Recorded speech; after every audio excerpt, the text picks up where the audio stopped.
Congratulations, everybody. We're here. We made it to C1X. Today, we get to talk to Allie Smith and Mary Cannon. How are you guys? Yes. Thank you for coming.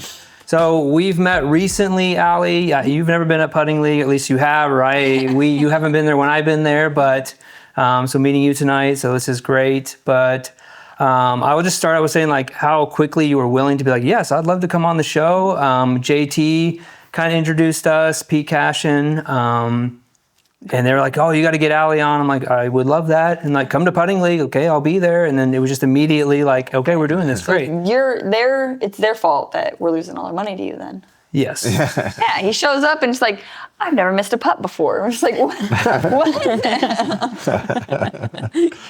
Makes sense. I did get my first win on my second time, yes. But it takes a good partner, though. That's true. And David he carried me a couple rounds there. So yeah, seemed about even, half and half. Yeah. So, yeah, that's a fun league because of the way that it's set up. I mean, I haven't been to a ton of putting leagues. We putt a lot in the warehouse and we play our own games that we'll kind of see later on. But the format's really interesting where you show up, you're on a card, you putt, you find out what, I guess, pool you're in, either A to B. Right. Mm-hmm. And then from there, it's random draw with an A and a B player. Yes. And then it's just straight into bracket play. You got to lose twice to get kicked out. So you could be kicked out and pretty quickly, or you could be hanging around for almost 2 hours. I feel like it's a long time. It's a long time. Because we had like 40 people. That was the most it had ever been at, yeah. So. Borderline claustrophobic for me. But you were top of A pool. Yeah. And then you got the top of B pool. Yeah, I heard. Yeah. I saw the matchup and I ran over to his partner and I was like, wait, what did you get? And he's like, oh, I got a 9. I was like, okay, if it wasn't even the worst, it's like, how did these, it's random, like you said. I tell Allie all the time she needs to tank her go B pool. Preliminary. Go B pool. Yeah. And she said that's not how it works. Which is I think why there's a she's term more for that. Than I am. What is that called? It's not bagging? Yeah. It's bagging. Yeah. Just have a bad night. Mm-hmm. I'll have to get out Been there. Yeah. It's fun. Yeah, you go come. Yeah. And if not, it's good food. Parlor. Have you been there? I haven't been there yet. Yeah. No. Food hall. Love that. It's like. I've been to similar places, but not that particular one. Yeah. And it's like a giant bar. I feel like there's 3 different bars in this like very small space, which is another great part about that league is that the bar's like right behind. In the basement. Yeah. It's a cool place. Yeah, it's very neat. Mm-hmm. Yeah, I've never even been upstairs. I just go straight to the basement and then it's a good time.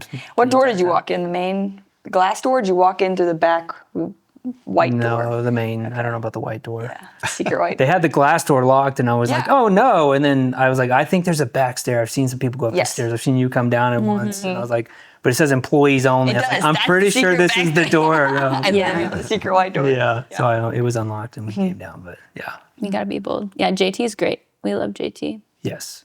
Yeah.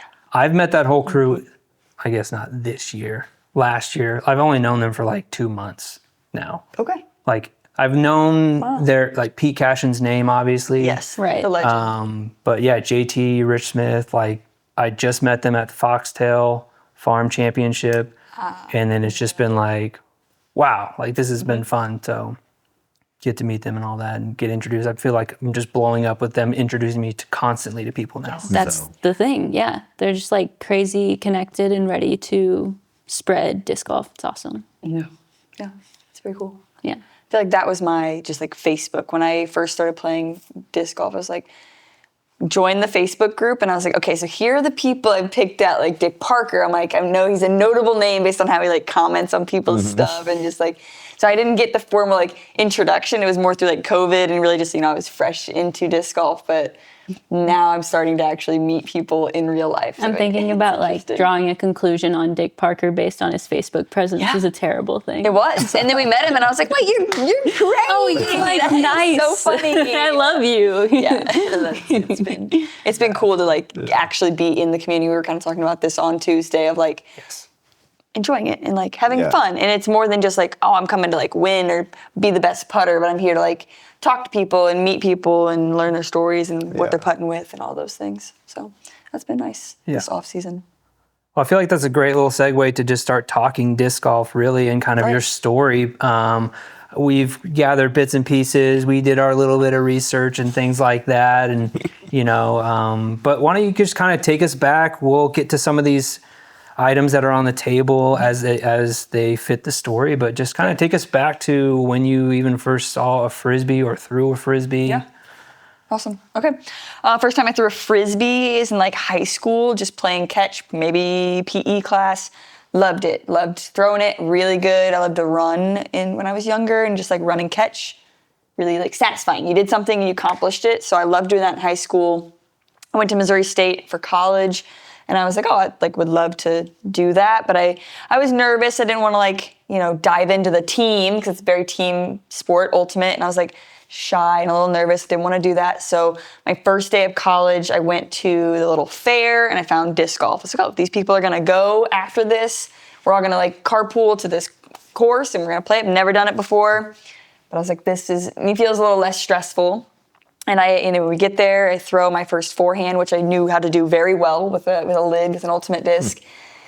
Terrible. Like, it's just like the worst throw I'd ever thrown with a disc golf disc. And I was like, this is awful. I think we made it through all 18 holes. Maybe we only played 9 because you weren't there. I thought I was good at this. No, hated it. And I was like, that's not for me. I'll never be back to this. That was the last time I played disc golf, and very quickly found myself finding ultimate and like, this is what I wanted. This is what I'm good at. Love the team. Mm-hmm. So played ultimate Frisbee for 5 years at Missouri State. And that's where Mary comes in. Met her my second year, her first year. Yeah. Anything to add in ultimate?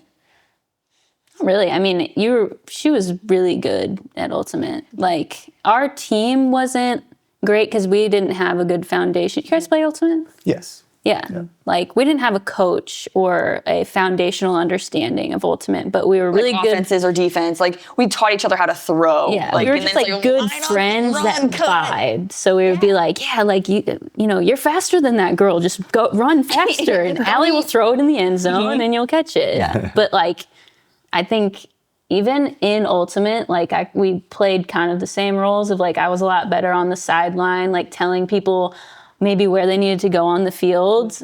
I just tried to not be a liability. Like, once I got on the field, I was like, okay, like, I'll run around and maybe like get a block. But Allie was good. And so like our kind of roles, I was also like the hothead. I was very angry, yelling, cussing, very just like angry. Like, it's a place where you can kind of be physical, you're not supposed to, but like you're running and like attacking versus this person to try to get the disc. And it's like, it brought out definitely the worst side of me.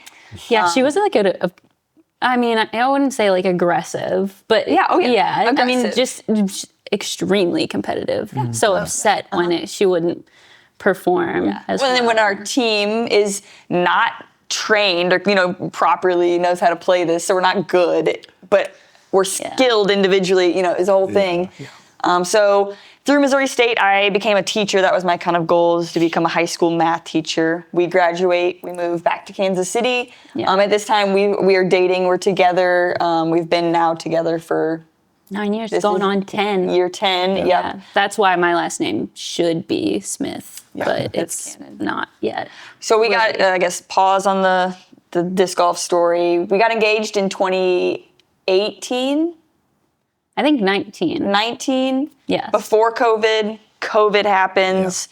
Yeah. Then like I said, I'm a teacher, so then I virtually taught, and then then disc golf took off. So it's like, we're together forever, and that's always going to be the thing. And we're planning, but other things have been more important. And we were pretty much like, should we plan a wedding or should we go on tour? Should I buy a truck, a trailer? So I become a teacher. COVID happens. I am all virtual from my apartment, which is a blessing in disguise because I find out this is not for me. I don't love teaching. I actually am so happy I'm not in the classroom. I don't have to tell you, sit down, get off your phone. I don't have to do that anymore. I get to do the math part that I do love, but then I also had so much time to play disc golf and just find this love for this thing I found out I was really good at. So first artifact, suppose, is the FA2 championship from the 38th Kansas City Wide Open trophy. Is my first wooden trophy, if they can't tell. Yes, wooden trophy. My first event I ever played, ever knew about that existed. and won the event. So what year is that? I guess, did it say on there? What does it say? Was it 19? 2020. 2020. Yeah. So It was right. Was that right before COVID happened, or was COVID already a thing? that had been right after, because COVID happened be after. April of 2020. Yeah. That didn't happen until September or Okay. October. Yeah. Right after. I find out that this PDGA thing exists and that we can play against each other for like essentially money or, free discs. And I sign up, and I didn't know anything about divisions, and it was just like, let's just pick the one that the most women are in, because that sounds like a good time, and end up taking it home. And from there, so 2020, that's only 5 years. Hold on. I feel like I've got so many questions. you skipped so the what is it? part No, where you rapid got fire. back into disc golf and Yes. threw and didn't hate it. So like, right. how did you true. go Perfect. from super competitive ultimate to, hey, I'm going to try disc golf again and give it a shot? And She was getting, I feel like there's an ultimate club in Kansas City that wanted Allie to play for them. And we were thinking about it, and I don't think we ever even made it to like club tryouts, because we just realized that ultimate wasn't a thing that we wanted to do past college. And so we were like, but we still want to throw a disc. And so we would go and just like throw and play. Yeah, it was a Christmas gift. Hey, can you get us a starter set? Because we wanted Right. something to get out and do. Probably we lived with my parents just to get out of the house. Right, and she was not good. Neither of us were good. There was not like, it wasn't like a immediate thing, but I feel like since we just kept going and doing it, kept getting better, went and played like a fundraiser tournament where there was like Yes. other women there. It's all realized- women's only. Yeah. Yeah. Okay. I feel like a very safe environment. And And we were trying to figure out how to make friends as adults. that was a big kicker. So we were like, oh, okay, so we'll play disc golf. Without the stress of like, I'm trying out for this team where for me in my head, I'm like, I need to be better than you so that I make the team, right? And like, we're being competitive, and my ultimate Competitively friendly, and that can be a fine line. Yeah, for sure. and our ultimate team wasn't like classically trained, so for me, I didn't feel maybe equipped to be successful, and I didn't want to feel like embarrassed that I wasn't good enough, even though I know I was maybe somewhat good, and I didn't want to have to go through that whole thing. And teaching, also, your first year teaching is wild. Yeah. It's just like there's so much to do, so much you don't know, a lot of stress and time, and that really ate up so much of like who I was, and didn't leave a lot for enjoying things. So disc golf definitely was that first like, wow, I really love this. This is so much fun. We're finding that we're like getting better at it and just like having a good time. But then I also found I can compete, and like back to ultimate, I am a competitive person.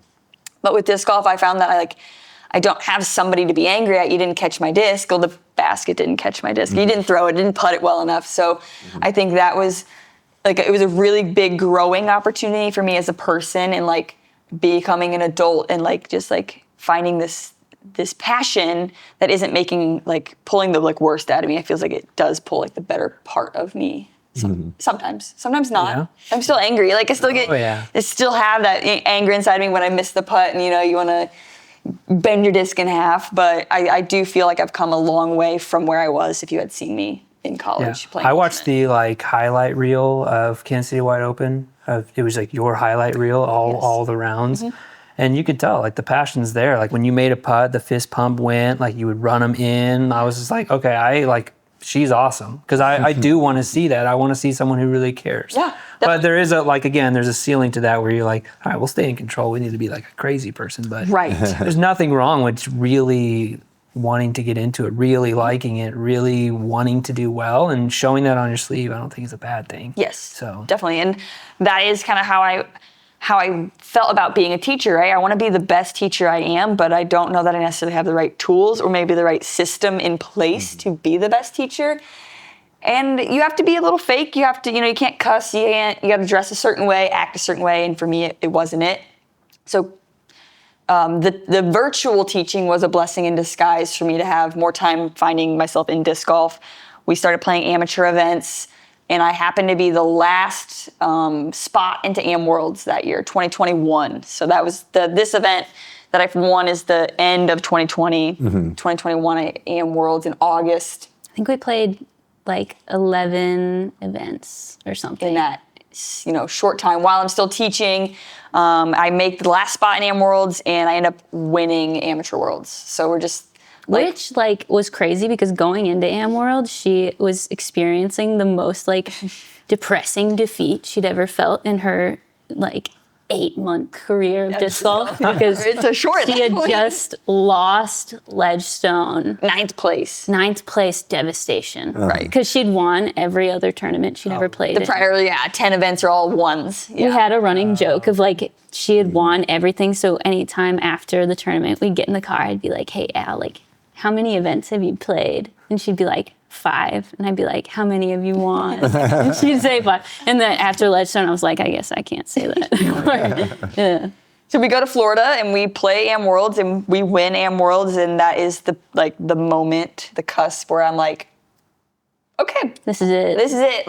Not really disc golf wise, but it really pushed me to be like, this teaching is not for me. And there are other things in life that I could experience, and it might be disc golf and it might not be. I was really what's the word? Not pessimistic, but very realistic in the sense of professional athlete. Nobody really becomes a professional athlete. I'm gonna try this tour thing. I end up getting a tour card. I'm gonna go on tour, and if not, I'm gonna go back. I'll go to college and I'll maybe teach college math. I think that was really kind of that still is. I really would love to do that. It still is another opportunity or another avenue I could go.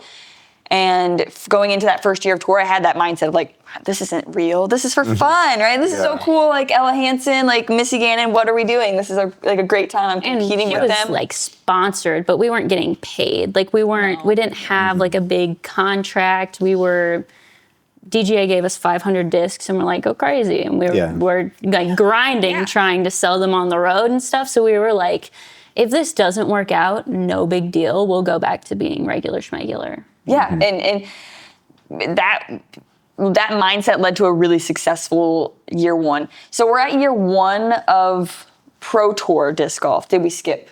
Because I felt like this caffeine is really. I will come back. I want to come back because you went I threw the frisbee around, and then I went to college. I knew I wanted to play ultimate. Yeah. Yeah. How did you? Okay, were you throwing frisbees in PE class that we said? Yep. And so were you playing ultimate in PE class, and that's where you knew you liked it? So maybe we did a lesson, because I know that I learned pickleball in high school PE, and that was in 2012, and pickleball just now took off. Before pickleball was cool. It was, yeah. So I know that I had learned the rules of ultimate and played in a PE class. Okay. But I know, I had a lot of friends that were boys, and we were always outside, throwing the football, playing outside. Okay. That became, we're just throwing the lid. We never had, full, 7-on-7, but it'd be we have 6 people, so 3 versus 3 kind of thing, run and catch, do routes. Okay. So that was really the extent of high school. We did that a lot, and really... With the frisbee, throwing... Yeah, just throwing the frisbee, throwing catch, playing, running. So then you, heard there's an ultimate team at college? Yes. So there's a festival. What do they call that? New Student Festival? Yeah. So, right, because we have orientation where all the freshmen go into the gym. Yeah. The Cliff Smart, I can't think of what it is. The president of the college talks, does his thing. Actually, it was John Goodman that year for us. That is... It was pretty cool. So cool. Yeah, John, he graduated from Missouri State, so he had he did a speech, talk, and then the way that they exit you, everybody is in a line going back to the dorms, and within it is all of the cheer, the athletics, the every club game board type thing, and so I had seen it, on that walk, and then they give you the opportunity to kind of explore and talk, and that's how I... Okay, so you saw ultimate, but you also saw disc golf. Yes, and disc golf seemed a lot less scary. The ultimate team was very scary, yeah. very loud and just the team before we got on was a little intimidating, and they would all admit to it too. All these girls would admit they love that. Yeah, they but they're all best friends too, right? So as coming into that, oh, look at all these girls that are best friends. My normal friends are all these guys that I throw a frisbee with. So I'm oh, look at all these guys who are playing disc golf. That must be similar and very safe for me to feel like I could be a part of that group. And that's kind of how I opted for that. Yeah. The courses in Springfield are also not good at all. So I think that Yeah. I mean, one of them is in a very like a lot of homeless people are in the park, kind of not so safe, and it's like Okay. like think about new. Little like Centennial action, Centennial Lawrence. Oh, I don't. There's, Oh, there's, no. there's a whole like homeless community in there. I was gonna say It's like crazy. new swope, but not so like lengthened in distance. Just kind of nothing really there, but these like fields of Yeah. Okay. Yeah. straight to left, straight to right type of course. So you were looking at that, it didn't go well. No, So then you were like, I want to throw frisbees though, so I'm gonna go ahead and like try to be brave and go be with these other girls and women. And so the real like reason is because I started dating a guy who is in one of my classes, and he was on the men's team. Okay. Very quickly found out that didn't like the guy as a relationship. Loves the frisbee. Loved the when I loved like him as a best friend. Yeah. We talked about that. I'm like, man, I wish I never would have dated him because we would have been really good friends, Right. kind of thing. So from that, he knew we had thrown, played catch. He's like, you really should join the team. Like you would have made the team if you did tryouts. oh, okay. So that winter, so I missed semester 1. That winter, I try out and make the team. Right. So that is how I joined Ultimate. Okay. Yes. So then ultimate all of college. All of college. Yep. Okay. And then, okay. Now we've heard most of the. Yeah. I was just curious about the ultimate thing. Yeah. I am at my core an ultimate player. Right. I played for like a decade before coming over to disc golf. So You're done. Don't play any more Ultimate. no, we play summer league. Oh, wow. Yeah. That's What bold. about sand or a Yeah. I Goaltee? don't think I could No, ever I'm play not a like a Ultimate full game person. of Ultimate ever again. Just because I don't know. I like my body has never felt as sore and terrible as after like a day of playing like 5 games of Ultimate. I definitely fear for injuries much more playing Ultimate than I do Yes. disc golf. Yeah, yeah. But it is fun and like taxing in a like different, unique way. Yes. Which is fun. Yeah. No, I tell people all the time, like, that's where I feel at home with like a frisbee and throwing around and running around. I'm definitely like, that's kind of my foundation. But like, I think about disc golf all day long. Yeah. So it's that kind of interesting thing for me. But Yeah. yeah, that's where we met, was through Ultimate Summer League and things like that. So, cool. so it's fun to do that. But It's funny because now like a lid feels so foreign in both of our hands. Like people will like Ella and Paige and Holland like all love to play catch, and I can't. It doesn't compute anymore. I don't know what it is. It snaps Allie can- back pretty quickly. for Allie, me. it snaps Yeah. back pretty quick. But yeah. The forehand, at least. The backhand takes a second. I have to tell you guys one of the funniest things that I thought about Allie's Ultimate game. So Allie was our puller. Like she would pull the disc and always would just pull on a forehand. That's how far she could just whip a lid in her prime, which I always just thought was like amazing. And she would never get injured. I was just like, No? yeah, you're an anomaly. Like, I don't know. Glove, one glove. She was a glove girl too. on the catch or the throw? On the throwing handle. On the only. throwing hand only. Michael catch Jackson. and throw all with that? No. You would catch. Lefty Okay. catch, yeah. And so she started wearing the glove while we were playing for the first like 2 months of disc golf. She's like, I'm a glove girl. Right, yeah. I I'm was just gonna about wear to a ask glove. about Never the had glove in disc plastic golf. on my hand. Yeah, like that. Yeah, and quickly it It was like does not. I tried the glove thing. It was just like, no. some of the No way I'm European doing are this. like KT. They have to in the winter. The wear Europeans. European gloves. Yeah. Yeah. But It's not. was that? Did I interrupt your story? What was? No, that was it. Yeah, you glove. got it. The glove. Yeah. I miss the glove. The one glove was like kind of iconic. We should do a one glove. I think for me, I miss the like going to the aggressiveness. Right. I feel aggressive when I have my hat backwards. you miss being able to yell after. Yeah, you. so that is something I miss about, like, now that in disc golf, it is very professional. I love looking professional and looking very nice, and, like, I love a collar, but, like, I would never wear my collar, pull over this with a hat backwards, but, like, I do miss that. Like, it gets me in the mode. I might do break the it out. like the first go throw event. I think you should do the hat backwards Look and too- put the glove on. Too I think douchey, though. That's a whole brand little right there. Just maybe save it for the unsanctioned event. You know? Yeah. Right. Oh, yeah, there we go. Yeah. Okay. Okay, so let's get back to, was it 2022? Yes. You were yeah. with DGA and you played quite a few events. Like you're Yes. kind of trying this tour thing. Correct. Yes. Okay. So technically, actually, 2021, I had played a few events. So I win Am Worlds in, I guess it's 22. It's weird being in 2025 now. Yeah. So yes, in 2022, I qualify for like Champions Cup because I win Am Worlds. So I go and play that. I play Des Moines because it's pretty close to here. And I play one other event, maybe Nashville because we had family or something. Ledgestone. And I think we played Music City also.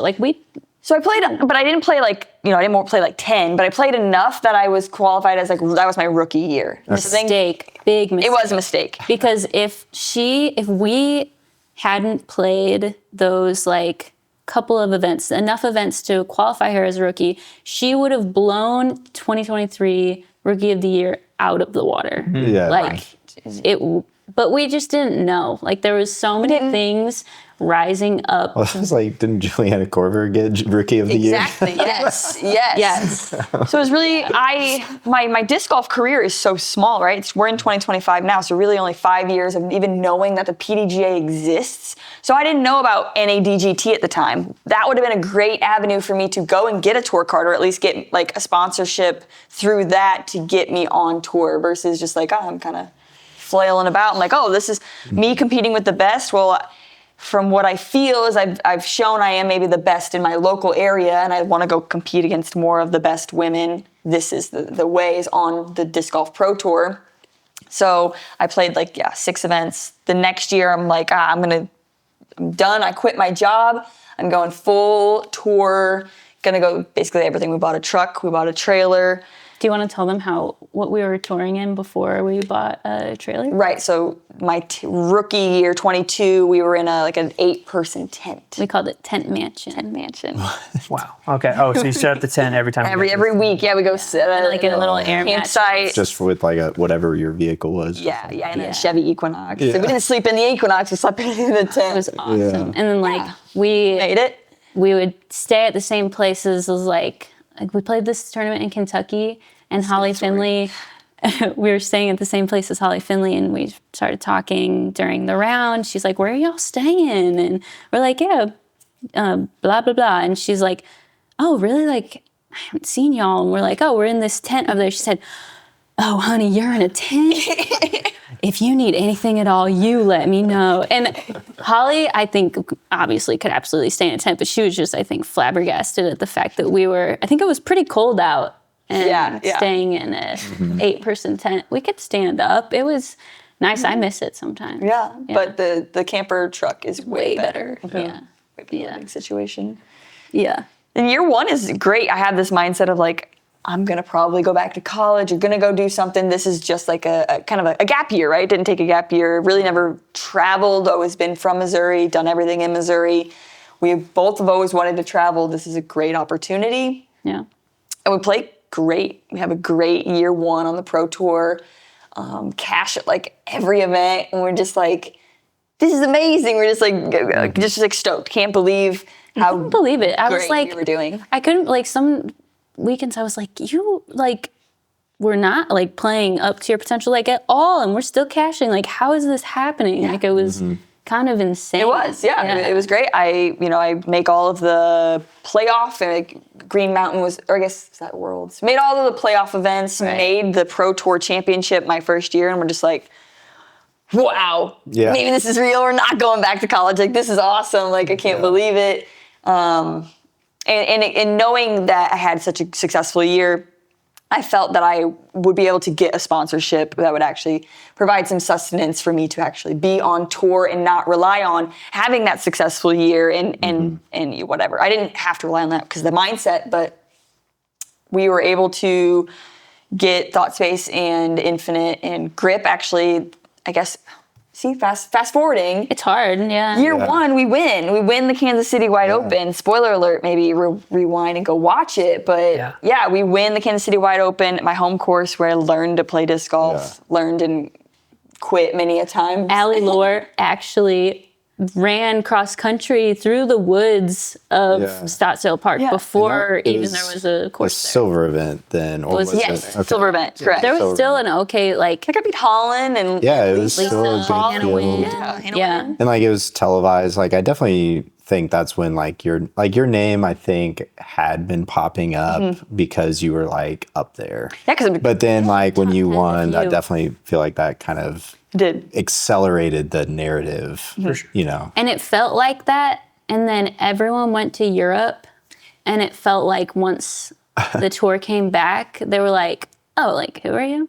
Like, it felt kind of, it was like, because at first we're like on tour and we're like, we are nobody. Like, nobody knows who we are. There's no people asking for Allie's signature, like, stuff like that. Even like, we don't really know any of the other pros. Like, we don't really have, we're kind of the new kids. Oh yeah. Not that we expected it, right? I didn't. No. I would kind of just go and stand by the tent and be like, anyone want an autograph? No. All right, you know, like, I'm not gonna, yeah, like I could sit there but yeah, it was just like we're just really there to have the experience, and we loved it. And we loved watching disc golf after we would play, and we sold a lot of product, like just DJ really, I mean, giving us free discs helped us be on tour. Like, it is like you'd be surprised by how many players are able to support themselves just by pushing their brand, their discs, their towels, chalk bags. Like a lot of us are out on tour because of that. And so like that was a great like opportunity to see. And for me, like I'm still doing that. Like we're still doing it now going into year 3. We love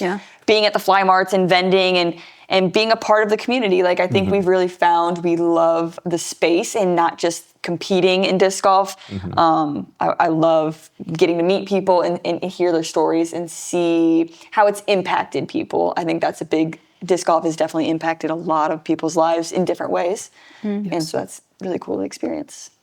Yeah. Rounding back to Winning the Wide Open, putting you on the map. it was really cool. Which that I feel like the Wide Open, like baby put Allie on the map, but the Ace at Worlds, like cemented it, because it's the amount of people that like walked up to her this year and were like, that was the coolest thing I've ever seen, or said like, I was there and it was amazing, or like would be like, I have like a different angle. I love like the different angles of people that said they were there. I'm like, wow, you also experienced one of my favorite moments. Okay, so tell us about this Ace. What? Right. Yeah. Hole 8, Fox Meadows. Fox Run. Fox Run. And Is that what this is? That's what this is. yeah, That's what that is. that's the Ace disc. DGA Sale. It's like 156. Which grams? 157. which hole is this? Is this This is actually, it was this a like brand short, new right? hole. It's after 300 the feet? first par 5, you're like throwing kind of uphill and it's blind. Slightly to the I know right. exactly. MPO is like in a crazy right-hand turn. Like, yeah. So that year, so we're there. That's Worlds. I'm on chase card with Evelina, Henna, Alex Benson, and I'm just like, starstruck on chase card at Worlds. Right. I've had a great season. Actually, in the moment right before the Ace, you were pissed. Feeling bad. Yeah. Yes, because I've had great few rounds, and I'm like, oh, I'm on chase card, and the first 5 holes, like bogey, and I'm just like, I'm playing terrible. Like, what is going on? I end up like making a big par save or something. I think you just got, Or birdie. maybe you just got your first birdie. It was a great putt on the hole before. And that's a scary hole. So But it's I'm like, yeah. but I'm like mad. I'm like, this is not what I wanted. I step up to the tee pad and I have this disc in my hand and I say like, it's an effing paper plate. I'm saying like, I don't think you can hear it on the coverage, but I say that out loud and I just rip it. And DJ Sale, it's aggressively understable, very lightweight with it. So if you watch it, it just dead center, hits the chains. And I think Not believe it stuck. no, it's for me, it represents like, I feel myself and wholesome. I like that is that whole moment of the Ace, of me being kind of angry, but kind of trying to harness my energy, executing the shot successfully, and then just like elation afterwards, and me just running it down and just cheering and being so ecstatic and happy. That's who I genuinely am. And I feel like I don't always get to like share that experience, especially as a teacher, didn't really get to.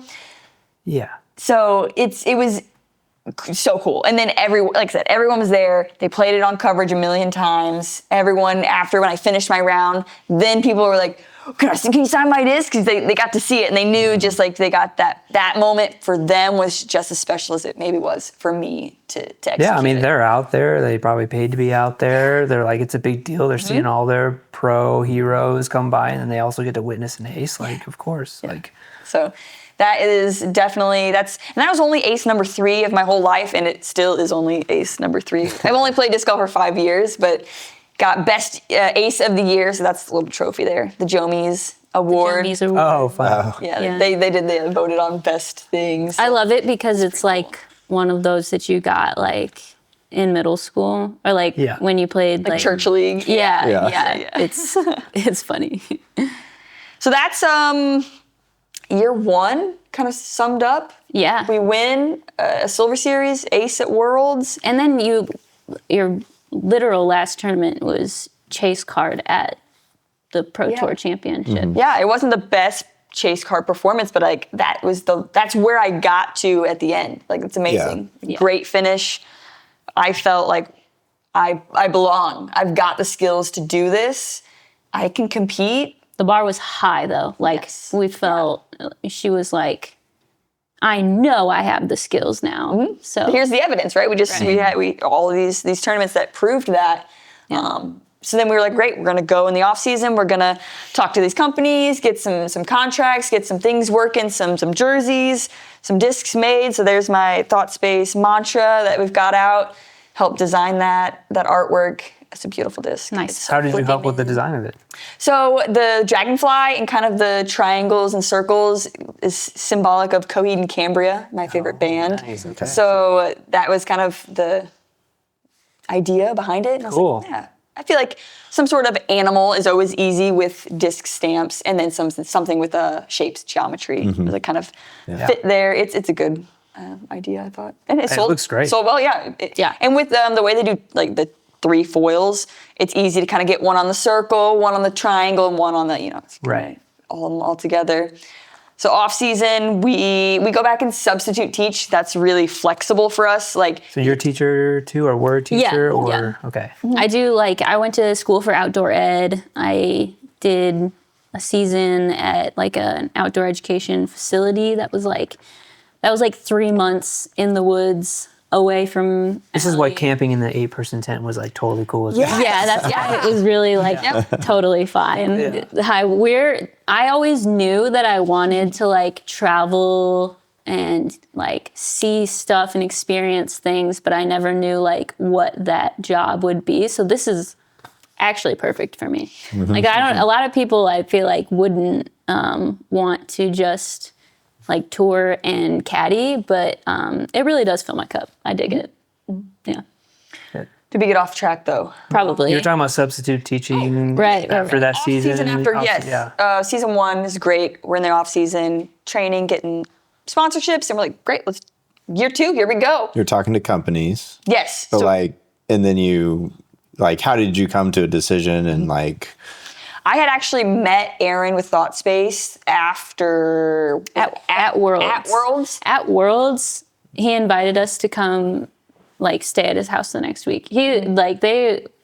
Thought Space is such like a family because it's a small company. In Maine. Mm-hmm. And because we were vending at every event, Erica and Eric and James are also like, we're vending at every event. So it would be them and us. And we're just standing next to each other every Saturday. Yeah. And so we created a real relationship with them, and they knew that we were shopping and put in a good word for us. Is that because you put yourself next to them in the vending space, or is it like DJA? They just were next to them, or how does that work? Having like a tour card, we have the opportunity to vend at fly marts as players, just for free. Okay. And so it's like whoever just it'd be like we're in this big space and. Well, we're going to kind of start a line. If my table's here, you're probably not going to set up your table 50 feet that way. You're probably just going to set up right next to me. That's kind of how it would go. It's just kind of like first come, first serve. Yeah. Mm-hmm. You just happen to sort of always kind of walk in together. Okay. We all are playing and we're traveling from week to week the same place. We all kind of know each other and start to talk and you become friends that way. And I think really it shows that you're like passionate about it and committed to it. And for sure. I found in life, it really, in anything, it's who you know. It's not necessarily how qualified you are. The qualifications come afterwards. You got to get the interview in because you knew somebody beforehand. And I think that in my case here is exactly what happened. Like, I was such good friends with all of those people, maybe not good friends, but good acquaintances, had a good morale? No, not the word I want. Rapport. Yep, Rapport, there it is. yes. That it was easy for them to just be like, oh yeah, we would love Allie to be on the team. That's a great pickup. Yeah. Good. You could kind of influence. put in the pre-work. Yes, exactly. Yeah. And Aaron invited us to literally come see the warehouse, play courses in Maine, test out the discs all before we even it was really cool to be able to meet a company before getting on board. Because there is you think about it, you're like, well, what do I do? I had a great season. Do I just email such and such at Innova and Discraft and sell myself? And it's like, I was prepared to do that, but life happens, and it is, like I said, if you can do the legwork, that can kind of come to you. And so luckily that kind of did have that opportunity. Is I came to them, but they also came to me. And with ThoughtSpace, they're partnered heavily with Infinite. And so we're able to make that a kind of dual contract sponsorship. After winning the Kansas City Wide Open, Dick Parker's like, yeah, I want you on the team with Grip. That was a no-brainer. I was already carrying Grip bags, so. Yeah, it was literally no change. They just started. We'll just put you on the team. We'll keep carrying the bag. Yep. Yes. And so that kind of leads us into year 2, and we're all in, and I'm all in, and I fall short. I mentally am so far in that I am not allowing my body to work and to be successful and to do what it knows how to do. Okay. Which fall short in Allie's terms is still Sure. so Her own expectations. Of what year 1 was and what first tournament chess, she hits last cash, and I'm like, okay, first discs. year 1 last cash would have sent us through the roof. We were stoked. Like, great, But amazing. She knows that where her real talents lie are she should be 15th or higher. And in that moment, yeah. And we're talking about this past year, right? Yeah, 2024. Yes, now we're in 2024. Yes. Yeah. Cool. Yes, year 2 we do of Pro Tour jump touring. around. Yeah. Yes. That's great. So we play the All-Star event, we play chess, and we're just like, Right, yeah. making it into all stars. Yeah, it's a super inflation. Yes. It's going from being quite literally no one on tour to being on all stars was kind of crazy. It was very. It's not just no one on tour. It's I just started playing disc golf and look at it's crazy. A lot of people have played disc golf for a while and just think about this as even an option, and it's not even an option. So the fact that let's get a starter kit. I'm now the AM World Champion. Yeah. I just won Kansas City Wide Open. I'm on tour, and I made the playoffs in 2.5 years is insane. It is, and for me, I just kept telling myself it really wasn't. I don't know. I just kept saying it's just something happened. It's another event, or if you tell this story, we were talking about this Paige Shoe story. So I play Winthrop. We play the Throw Pink. I actually went by myself, and I play it my first year in 2021. And Paige Shoe was on my card, and she's talking, she's a world champion. I think she might be an AM world champion. I'm not 100% sure on that, but we're talking, and, they announce Allie Smith on hole 1, she's the current AM world champion. So as we're walking, Paige Shoe, she's like, you're the AM world champion. Did you win by a lot? And I was like, Because usually they do. Usually it's a blowout. it's always, one of the Mondojanos kind of had a blowout. Okay. It's always been very one-sided. And I was like, no, I won by one stroke. She won on the last hole. Yeah. It was a nail biter. Then it was just that was my introduction, right, to the big time. And I'm like, It razzed Man, her. maybe I this- don't really know why. When she told me the story for the first time, I was like, so she asked you if you won by a lot. Why is that? because I didn't win by a lot. So in my mind, I'm like, oh man, I wasn't. Doesn't matter Good if you enough. win by a Yeah. second or a mile. So I think I just kind of been, I guess, lying to myself that I was nothing. It wasn't spectacular. It wasn't that special. Although it honestly is. Well, you've commented on imposter syndrome a little bit, and maybe that razzed that a little bit. Yeah, definitely. And it's like, right, I went to school to be a teacher. I didn't go to school to be a professional athlete. I don't necessarily know how to do this. I don't know a training regimen or a warm-up routine even. I'm making this stuff as long as I go. Yeah. Right. So yeah, to be where I'm at in going into year 2, I have put just so much stress on myself. Nothing to do with Infinite or Thought Space or Grip or anybody. It's just like, I know what I can do and I want to do it. And Well, it's also like a total mind shift. Like you were saying early on, let's just try it. It'll be fun. And it'll give me a great break opportunity. from teaching because I'm not sure I really even want to do that. I might want to go back to school. So let's just go have fun. And then there's like, that was really fun. No, now this is my new job. Yes. It's got to be a total mind shift there, naturally. Yeah, went from like just being happy to not be in a classroom to like, all right, why am I not performing as well as I feel like I should be? Right. And so initially, I feel like it's maybe a little bit of the discs. It is, transitioning into new discs. Yes, I pulled all of my DGA discs out of my bag out of made up spite. DGA did nothing wrong to me. It was all me. Very quickly, I found that was a mistake and put some back in. So like I feel like I made a lot of changes drastically, as well as the mindset drastically changed and the stress level. And so we slowly start to adjust and really early, honestly, in March at US Women's is kind of the tipping point for me of like, is falling into the yips. I get the putting yips officially, and it's not, I'm at 30 feet, I'm scared I might not make this, I'm gonna lay it up. It is, I am 10 feet away from the basket, and my body won't let the disc come out of my hand straight, right? It's here, and it releases up. I lock and I let go high. We've seen it with Evelina. We've seen it with Henna. Those are the kind of two. I'm sorry for calling you out, but you can become a world champion with the yips. Exactly. So Yes. Yeah. fine. Right. So, but it's a terrifying feeling in the moment, and it's very panic-inducing. And now I'm questioning like everything. Do I know how to putt? Do I know how to throw a disc?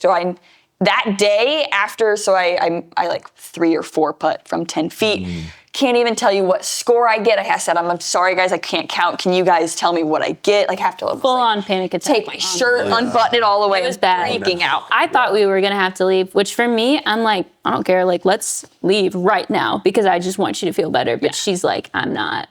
I'm not a quitter, right? I'm not. Nothing's broken. I didn't.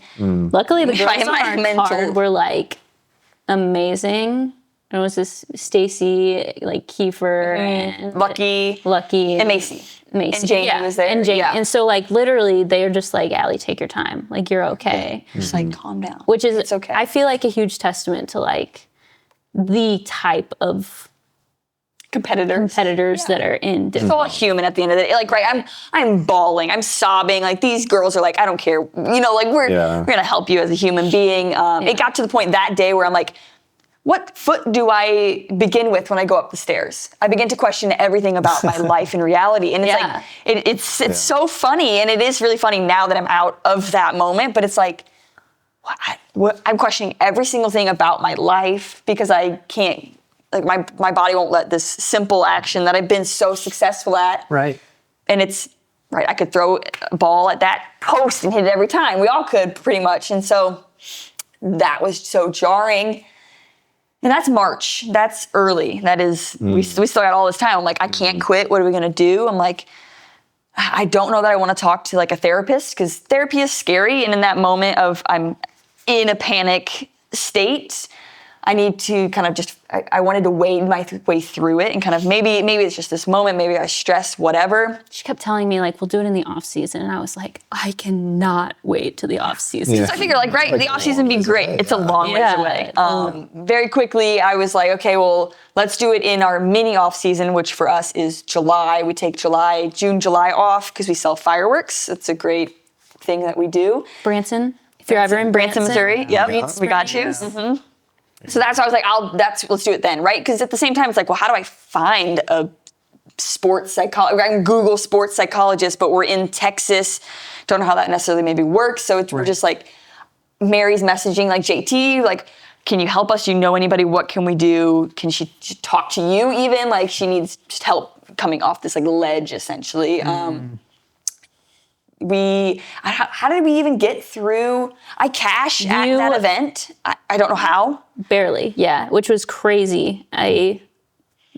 What was wild and shows what kind of competitor Allie is like she has the anxiety attack breakdown literally like 4-putt from me to you on this hole. And hand is shaking, trying to just, like, I have no longer any physical control of my body. Crazy. Yeah. Never experienced that in my entire life. I've actually, you've seen it, like there's a professional ball golf player who has notoriously had the yips, and he's taken chip swings, just like, you're like, how does that happen? How does it happen, right? How does that happen? But you never understood. she has a meltdown on this hole during round 2, and then round 3 birdied it. So it's like, I think just in that moment of the tournament, she knew, like, I can bounce back from this, but how? Like, how am I going to do this? Yeah. We got to Jonesboro, and that's when you started the Turbo Slam.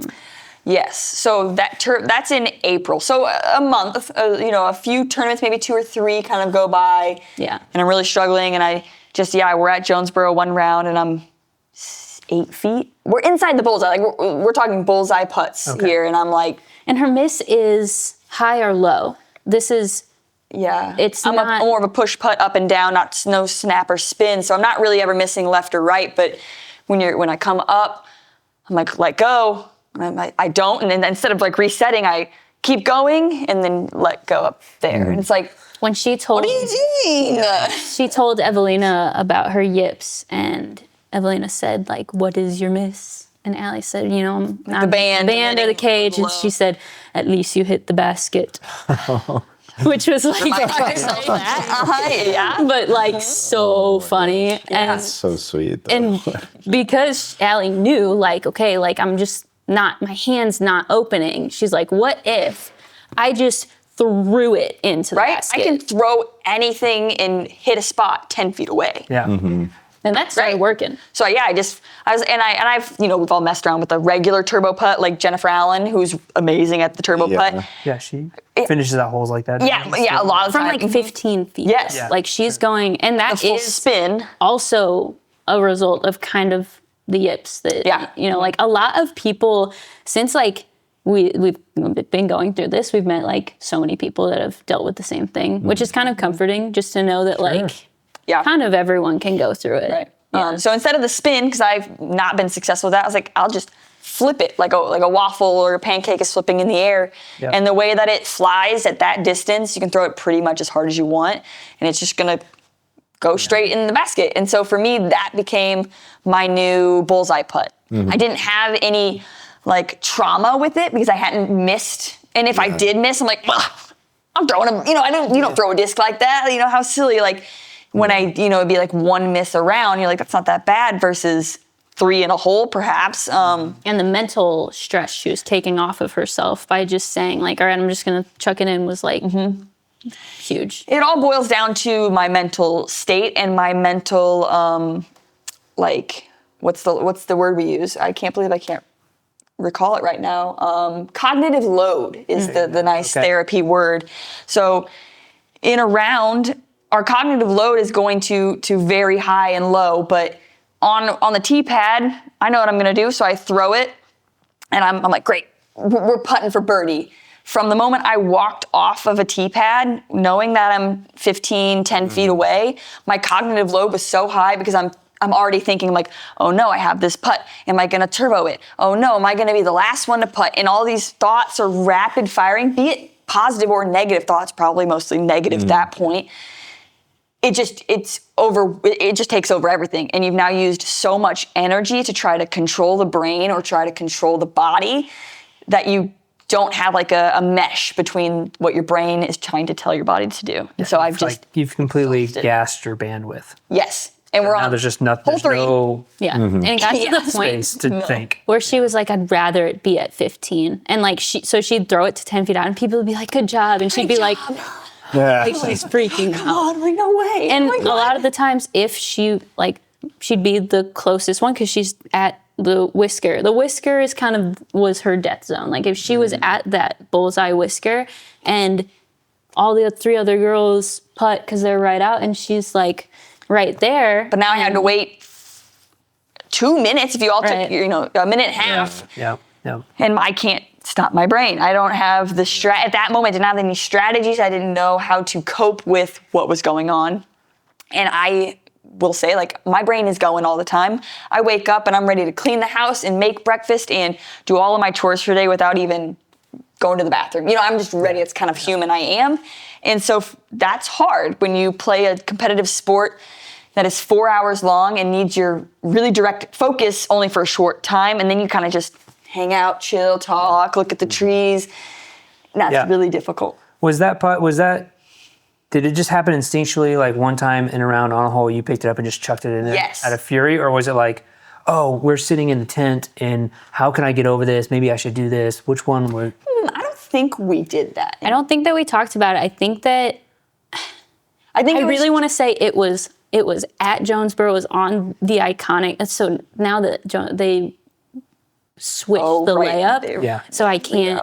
But it was like 16. It's that one where you drive and then you have to throw like over the water, over the bushes. And she had kept what was so frustrating about it is that she was throwing the hell out of the disc. Like she was throwing it so good. And then we'd get to 10 feet and I'd be like, all right, what are we going to do with this opportunity? And we were squashing it like every time. And I think we got +2. We get to the end of this like gauntlet of a hole and she set herself up for a birdie. Are we going to get it or not? And I think she just was like, I'm just going to throw it. Yeah. I just like, instead of instinctually picked it up. Instead of wasting the time. You see it and you just go, what?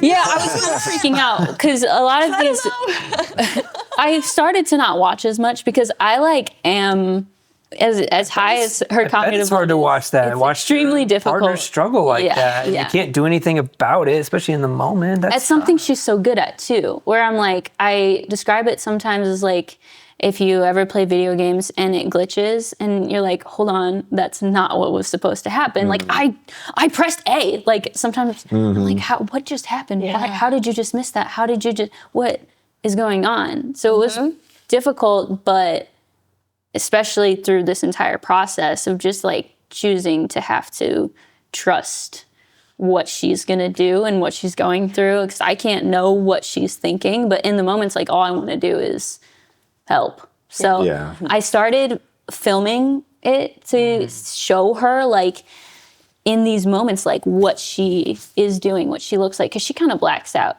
And she's like, how long was I there for? So I was filming it. I started filming at US Women's, like right after the panic attack, because she would, she'd get her chalk bag and she'd like chalk up and then she'd have to reset. And it was crazy to watch. But I think it was important to like help her figure out like, how do I get back into my body? Yep. That's the biggest thing is, it became a trauma response and something I experienced that was so bad in disc golf sense, so bad that it kind of scarred that putt. And it finally took me being like, I can't fix this. Because now even at the 10 foot, when I felt comfortable with this made up slam putt, now I'm getting to the slam putt and getting scared of that, right? Because of course I'm not going to make 100% of those. And now I'm beating myself up about that. So now this tool that I've found and created to try to fix is creating stress in this response. I'm like, okay, we gotta do something. I gotta find. So now we're reaching out, like I said, to JT and trying to just, who do you know? Who can we talk to? Any connections? And we're in the West Coast at this point, and we're at the Portland Open. I am trying to find maybe some love for disc golf again, instead of like, I'm just pissed off because I'm not playing up to my capabilities and performance. So I'm really latching onto the team and really try to be a part of like Team Infinite and Thought Space. And I'm caddying for James Proctor during one of his rounds. And Mary is just following, spectating. And she happens to just run into this guy and starts talking with him, and he's like, oh yeah, I actually am like a mental consultant, essentially. Like this is what I do. Like I have like a full-on therapy session with the man, like while we're like walking and talking. And it was like, it came at the perfect time because it was just one of those days where, and like when you're on tour and you have a bad day, we play in the mornings, so it's like, how do we not let this ruin our entire day? Yeah. The whole week, the whole weekend. And you're like than just the going to day, go yeah. vend and like you're still doing that stuff. Yeah. right? Yes, Like, yes. Yeah, at US Women's actually, We're like smiling. We're smiling. at US Women's, I try so hard sometimes where I'm just like, let's just not vend, like let's just go home, and she's like, no, I've got to do it. So I'm like, okay, whatever. And it felt like it was like, do I have a negative aura around me? Because it was just like no feel one it. would come over to our table. Yeah. No one wanted to vibe. Like no one was hanging No, out. probably because I looked like this. Because she was like, yeah, she's like oh, going I'm like, I through just it. they had a panic attack and just trying to work through it. But Yeah. we bounced. You went backwards. Yeah. But anyway, We're at Portland. Yeah, I and start I'm talking. caddying. So I start talking to V, and this guy that I met, and he was just really like open to talking to me, and he's from Norway, and I always joke that Allie is European because she hates small talk and niceties, and just wants to like Get to it. get to it. Ready And to so meeting him and getting his number, and eventually she started. It was pretty much that event. I was like, oh, well, great. It was, yeah, Let's start because you talking with him. You started. You met him. You talked to him. He's cool and safe. Okay, great. It's crazy how like long it feels when you're out on the road. But I was like, oh no, you didn't start talking to him until Preserve, and that was like literally 2 weeks. Later. Right. I thought, well, what can it hurt other than, I guess, my wallet? I mean, Right. obviously, I'm going to talk with them beforehand. How much is this going to cost? We're like, I was wondering. we can do this. We can afford to do this. Basically, my mindset needs it. I was like, how did you come to the conclusion? Because like I said, she's like, no, let's wait till the off season. And I'm like, how do I get past this? And we were just like, yeah, well, how could it be any worse than it is right now? Right. Let's just try. Can't. And, Right. yeah. So then basically from Preserve on, I've been kind of talking to him weekly, if not every other week. Honestly, it felt like weekly quite often. It was really like, it was a lot at the beginning just because. But it was more in like a crisis manner, right? There wasn't at that mode time to learn tools and you need more Practice time to them get and- through your yeah. yips. You can't just like, oh, here's a Band-Aid, now you'll be able to putt. Like he couldn't do that. I knew that wasn't going to happen, but it was at least going to provide me with a start and with something to kind of get going. And we learned that, stress and the situation that I put myself in definitely leads to my heightened state or leads me to get more aggressive or angry on the course. And there's a lot of situations, right? I'm living out of a camper and a truck, and it's not always the best situation, and maybe you're living next to loud people, they woke me up, or maybe my card mates aren't my favorite, or maybe it's rainy. Like there's so many things that contribute to the beginning mood that I have. And so if I already had the mood of like I'm missing all of my 10-foot putts, I'm probably not the most pleasant or enjoyable to get Right. to start, right? So he really helped me with what we call like destacking, and like let's talk about how are you feeling throughout the week? How's your practice going? Like those things lead to your cognitive load and how much space and time you have to put effort into this putt in this space. So really, I wouldn't say that he like helped me miles and mountains throughout the season, but I think he helped me with feeling comfortable with going and talking to somebody and knowing what that looks like and where I can go. I think that's also the next, it feels like you can't ever get out of it or it's never going to go away. And I feel like that because I haven't played a competition yet where I haven't felt it or haven't had the yips, haven't had, the time yet, but it's a process, and it's really great now in the off season getting to actually build a program for myself to work through it. And league has been actually the perfect, call it homework or exercises, if you will, in the beginning of that. And no, they're not 10-foot putts. I'd be very interested in being like, hey, JT, can we do 10-footers tonight? Everyone shows up and we're doing 10-foot putts. They're like, We can do a little battle as our warm up if you want. Yeah, sure. Just right? And so even, not this past Tuesday, but the last one we were both at together, I experienced my first yips not at 10 feet from our 26, 28. It's not that far. I think it's 28, yeah. Yeah, it's not that far, not that close, but I was like, why? Why do I have the yips in putting league? That I'm here to have fun and just be a part of the community, donate my $10.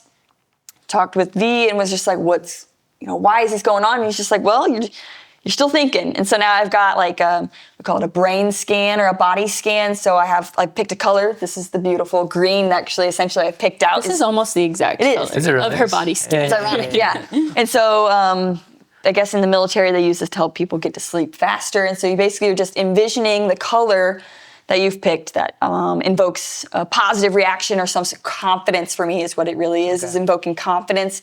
And I imagine it going from my toes and it's going up to my head and just imagining the actual color green taking over my body. Interesting. So in those moments, I am kind of separating, but what I'm allowing myself to do is actually feel my body and feel back in control and not thinking about the putt or thinking about it's my turn or that we're up by 17 to 13 and I need to make these 4 to win. I'm thinking about green and that's all I need to do right now and I know how to do that. Mm-hmm.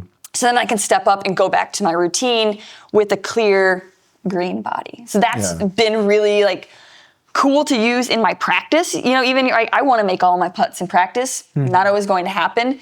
So if I start to get on a train of, I'm locking them right or whatever the case is, just stop and, really, focus on the green and let it like take over my body and feeling more in control. Are you doing breath work with that as well as like, is there an intentional breath like paradigm that you're using? Slowing. It's just trying to pick, like being in control. It's like I'm choosing to breathe right now and to kind of separate the moment it's like separate, but yet bringing it in as one. Yeah, I feel like what you're describing is like we were saying earlier, where you've reached your bandwidth or cognitive stack or whatever, where basically you've been thinking way too much about so many things that actually just dialing it down to a singular item that actually has nothing to do with the thing that you're doing can probably help block out all of that. Exactly. And we've picked it in such a way that it invokes confidence, right? I didn't pick, for me, like blue is very like calming and maybe like slow for me. And I'm like, oh, well, blue, I don't want to think blue or sad or like slow me down. I want something that's going to kind of build me up, make me feel like good and like fresh and new. And for me, that the green color. Some people's is like a nice warm yellow. It's kind of like awakening. It's different for We got to get you some green putters. I don't think those orange ones are doing you any good. I know. That's what I was thinking true.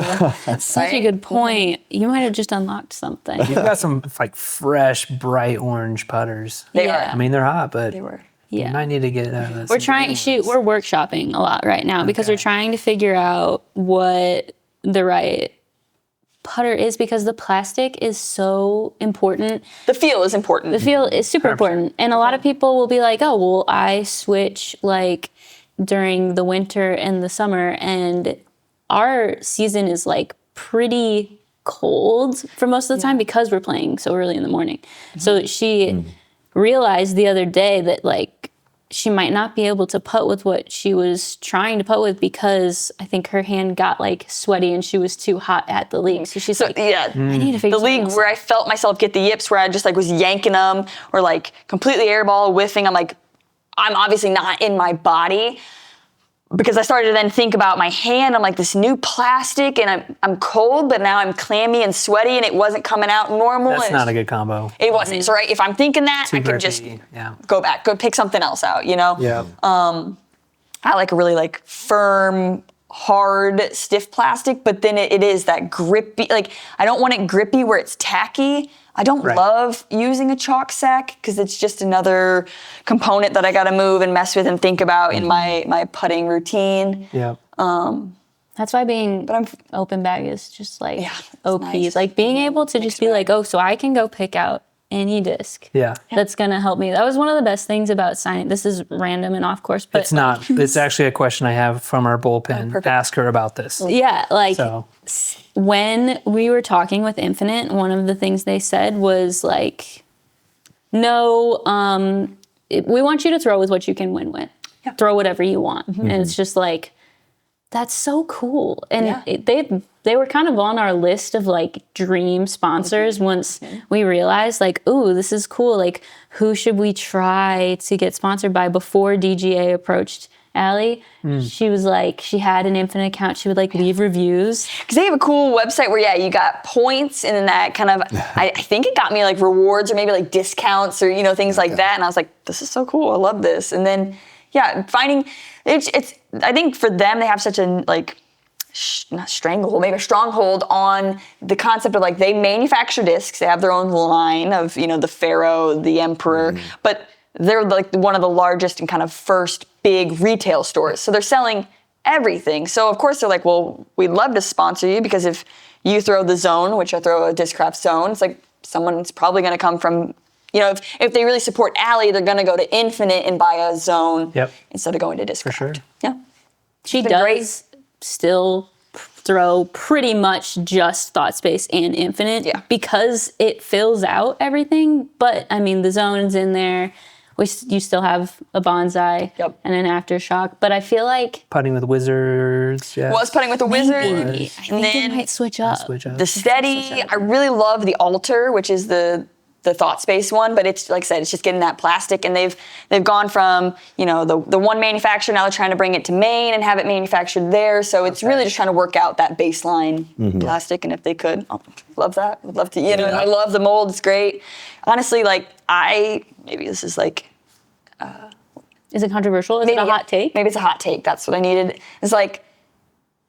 A judge is a wizard, is a beaded AVR. Like I've only been in disc golf for 5 years, so I guess that's why it's my hot take. But I'm like, kind of.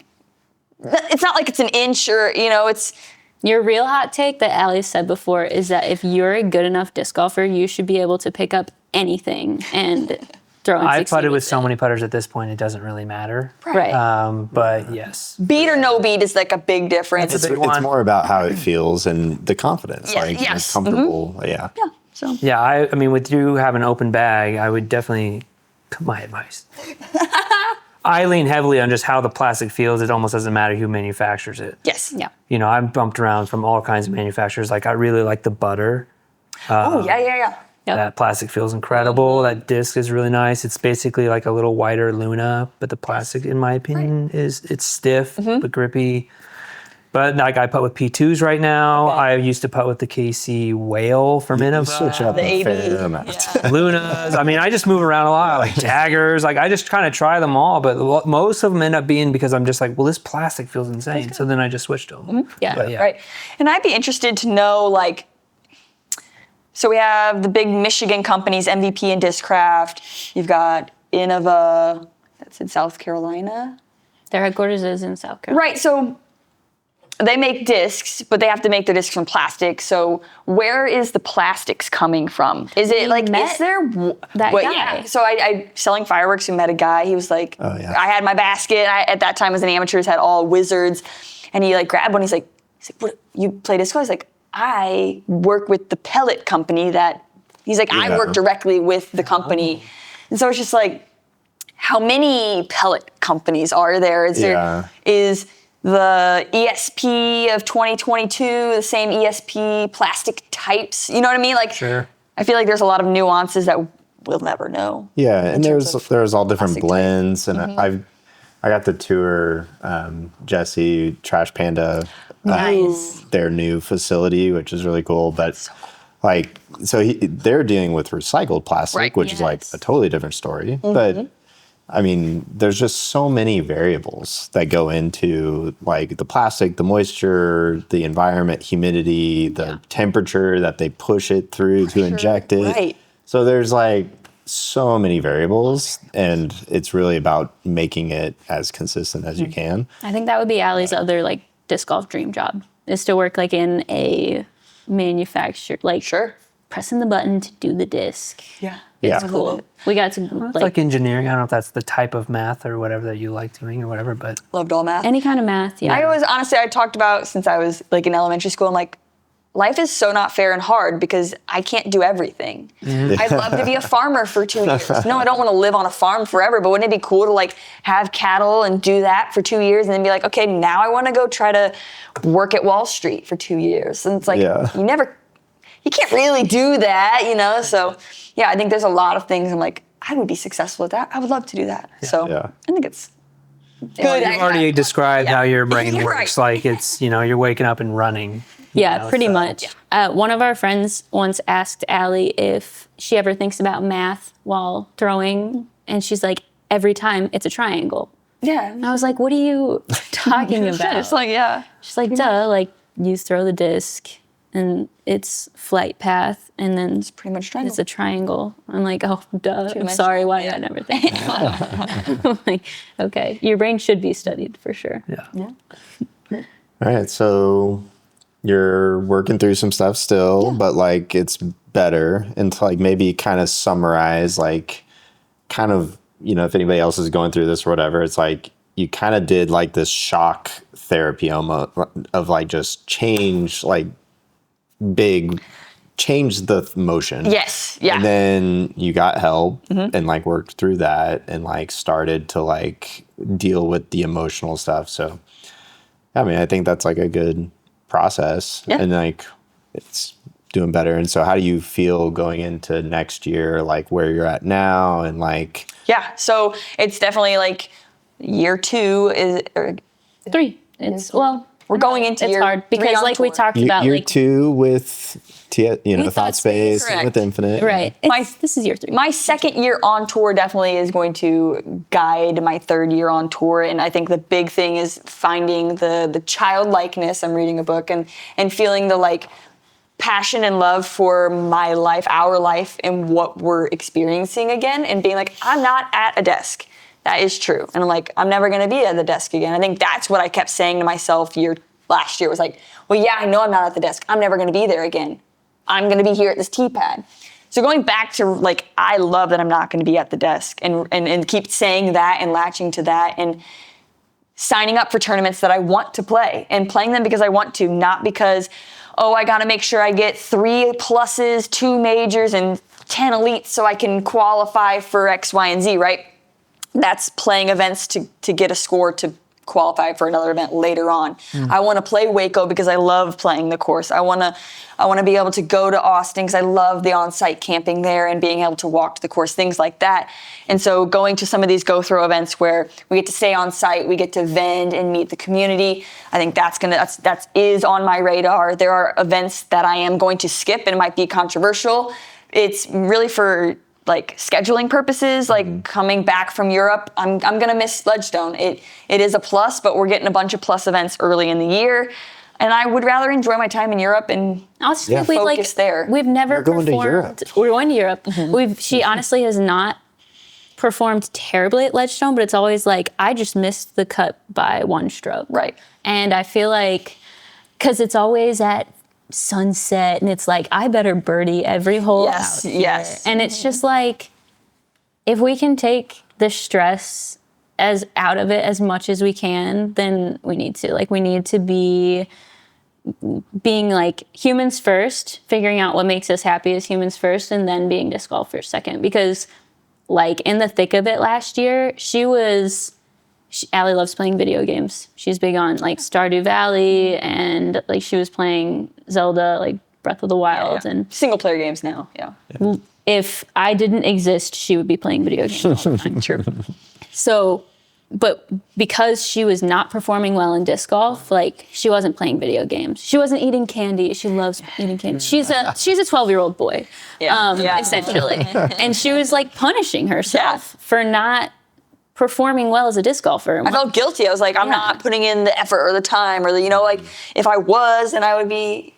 Yeah. Nobody but me was Yeah. punishing myself. Am I doing enough? And that, like, V said, like, if you perform badly, like, if you play a hole bad, are you a bad person?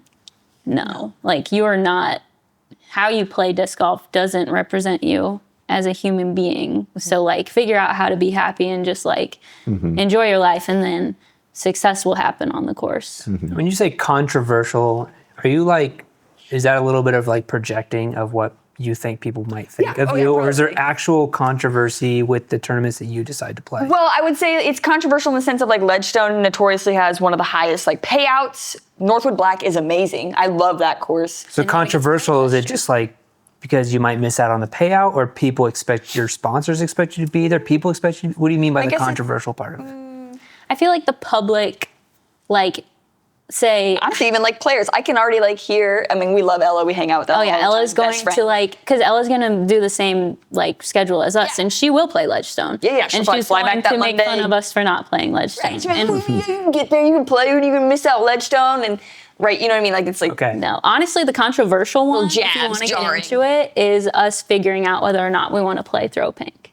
Throw pink, Because yeah. throw pink is a very prestigious tournament, and it matters a lot. And in the same token, it's like none of our ratings count. It's an A tier. It's an X it's tier. not even right, and so it's just hard because like a lot of it, they work so hard. Me as like a caddy, like watching all these players work so hard to get to this tournament at the end of the year that then this year there was a cut this past year. Never been a cut before. Never been a cut before. Cut happens at USDGC and throw pink, which was crazy and very upsetting for a lot of people because it ended people's seasons. Like people's seasons just ended on a cut, and that was upsetting.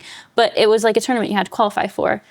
And I think that the reason why it would be controversial to not go to throw pink is she will probably qualify for it, and saying like no is just turning down That's not very humble of you. a You know spot what I mean? that someone else would want. and it can't be passed.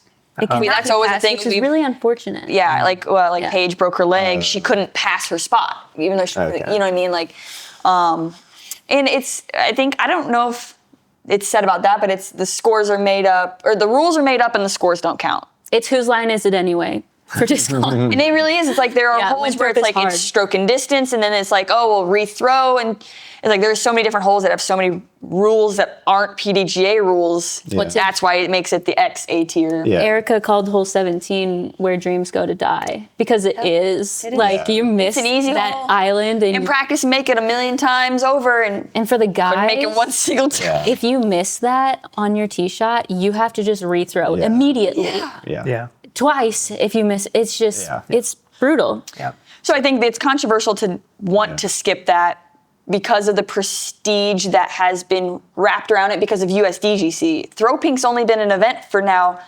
This will be year 4. Year 4. Yeah. This would be So the they, 4th. I think they are trying to make it a major. At least they Yes. are. it is in consideration. But I think Hopefully. it can't be maybe because of naming issues. I think there's a It's trademark. awesome. I don't It's like red Anyway, tape right. semantics. It's and it should be because it really does feel like like the team at everything. They all make it feel so special. Like it is everyone that works that week. They come and do it because they love it, and it's like a huge to do. But it is crazy that then it feels like we said to Holland and Missy, we're like, you guys know, like it doesn't win unless or it doesn't matter unless you win, and they both know because they both want it. Yeah. But Missy will tell you that it feels like her most important win. She said that last year. Right. So I It's don't still- know. It is US important, women's so I don't want to. So that one's really Downgrade that. important, but not necessarily all of them. You just maybe, I mean, I think for sure you should do what's best for you. I mean, I think you're still obviously extremely early in your career, and you everyone sort of needs to find their own path, right? But like going to Europe and like being there for Worlds, I mean, you're doing Yes. European Open as well. See, and we're waiting on the registry, like how to, Okay. because it's not European, it's European Disc Golf Festival in Estonia. Yeah. So nothing to do with European Open, which means the qualifying rules are going to be different. We've heard that they want to make it just like tiered, like high school, like Worlds, Yeah. so that you can get as many people in there because there's going to be thousands of people going over to spectate. I mean, there are people who have never missed a Worlds before. I don't know their names. I probably should, but like John, Sarah, Mike. There's gonna be there's they're gonna go and play it. Yeah, you know. Yeah, I do think because a lot of people are wondering, like, is the field size going to hurt, like, going over? But I think that we're just going to get a lot more European women that have never had the opportunity. I'm hoping that because there is a good scene in Estonia. Oh, So yeah. it's going to be cool. I think just like the course tourism aspect is interesting. You guys are just going to stay for a little bit and like experience the Nordics. Are you going to get to Norway and like? Yes. So that's where we'll get there He's first. got experience with Yeah. Norway. Okay. Last year Perfect. I went up there with UDisc and helped with. Where did you Or fly? not in 2023. But, Okay. Yeah. Did you fly out of Chicago? Where'd you fly out of? I don't even remember. Okay. We're noticing it's a lot cheaper to fly out of Chicago. I think we were there for 2 weeks. We did Ålesund, Norway, like we're up there for the PCS Open, and then went through Sweden to then go to European Open and help there. Okay, cool. So we're hoping to hit. It's just absolutely beautiful. Turku.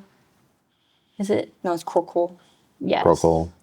But Turku at the end. Yeah, it's like you gotta play. So It was at the end. Yeah. That's like the new course to get to, right? Yeah, Is that That's the thing is we're having to miss a wedding of like one of my really good friends because it's the same as And it's that weekend. Krokol, but I don't know. It's hard.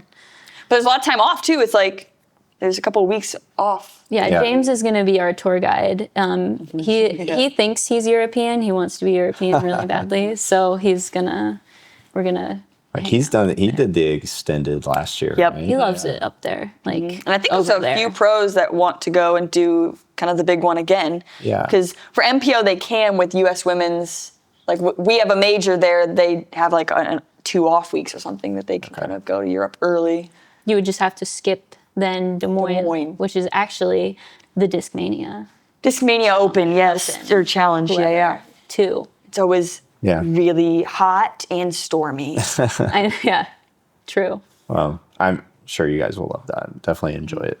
We're excited. It's going to be fun. And it's like, I think it's going to help us focus on just playing disc golf because we enjoy it. Because like all the players kind of know that you don't go to Europe necessarily to make a profit. Like you're not, and we won't be able to vend. No. Like we're not going to be taking over a bunch of discs. So she's going to be forced to not try to be on her feet selling plastic for 8 hours a day. I would like Saturday, Allie amazes me because she gets up. So we're getting up at like 6. She plays her round and pretty much immediately wants to go get her stuff and set up. And then we're at the course until like 9. Dark. So when you make the most money is right before lead card of MPO, right after lead card of FPO finished. It's crazy. So she's going to have to really like lean into being a tourist and that'll be fun. Yeah. It'd be great. Take it in. See the homeland. See if you're really European. Yeah, probably not. Probably not. This is awesome. It's great. Thank you so much for coming on. Yeah, it's fun. Yeah. We jumped around a bit. What's that? We jumped around a bit. I love it. We That's got exactly. I knew I story. would. Yeah. Yeah. No, this is great. Well, I've got gifts for you guys. Oh my gosh. Good. Can I give you? Yes. Can I give you some gifts? Yeah. You can always give me a gift at any point in time. Yes. You can always do that. That's how exciting. Are they wrapped? No, I can just close down. I mean, I guess a couple of them are it's kind in of plastic. wrapped. Yeah. Yes. It's like the worst present wrap. You can see exactly what it is. Amazing. No, but we've got some great supporters. We've got BKS always bringing the beer. Here's a couple stickers from them. Please support them. They're local in Brookside if you haven't been there. Nice. Beautiful. Alex literally came by today and dropped it all off, and we just hung out for a little while. Like, he's just the coolest dude, and Brian and Mary, like, the whole place is fantastic. So thank you, BKS, always supporting the show. Thank you. Thank you. Also, big supporter is Grip, supporting you guys obviously as well. You may or may not need these, but here's some Grip stickers. I actually don't have this one specifically, so this is great. Perfect. And we have a sticker fridge going, so these are great. Perfect. Here, hold on to these. Couple extra minis. I call those the pink lemonade ones. They're flex minis, so when you are feeling like, it's perfect. give them a squeeze, throw them, they won't break. Or coasters, but That's- my selling Use these for coasters. I have 2 on my desk. They are my coasters. John Jones is talking about he uses as a coaster. We've had people that use them for like a knee pad. Like Oh, yeah. That's a good idea. If you want to get your you knee go. wet, There you go. sick. Also, we got some Grip towels. I like this purple color a lot, but obviously being on tour, I'm sure you guys can't get enough towels. Nope. Actually, no. I always forget them. great. And then we're like, So- Mary, run back and get 2. There you go. There's a couple more. And it's the other side's the waffle. I love Are they those. goat? Is that? I don't know. Actually, what I use these the most for is swimming for Allie's discs when she throws them in the water during practice. There's no body of water I won't enter. Okay. So I have a really strict no disc left behind policy. So Okay. I just You're a good cat. You're in there. I'm in there. She's vending. You're like Yeah, searching the like pond. over there. Yeah. Yeah. And I know you like zones. So Perfect. here are some grip stamped, custom stamped zones. ESP? They're, yes, That is ESP. They're beautiful. Yeah, you do throw ESP zones. This is like Yes, literally we perfect. just saw the in the bag and I was like, oop, I know nice. exactly what to And they're grab in. not puddle, but not domey. Yep. And you can stop throwing those Holland ones. Ugh. Oh, they're pretty. Yes. Thank you Yeah, so that was much. nice. Thank you. And Scott hooking you up. We got some U-disc whale sacks. We also noticed in your in the bag that you couldn't find your whale sack, so we wanted to make sure that you have a couple. That's That perfect. is to say, I don't necessarily use them all the time, but the whale sack is what I go for if I do. Yes. That's really nice. Awesome. Thank you guys Thank so much. you very much for coming on. This was really fun. Yeah, anytime. We'll try to get James back. Allie can bring him next time. There we go. Yeah. That would be fun. Cool. Well, thank you. All right. We'll see you guys on the next one. Peace. Peace.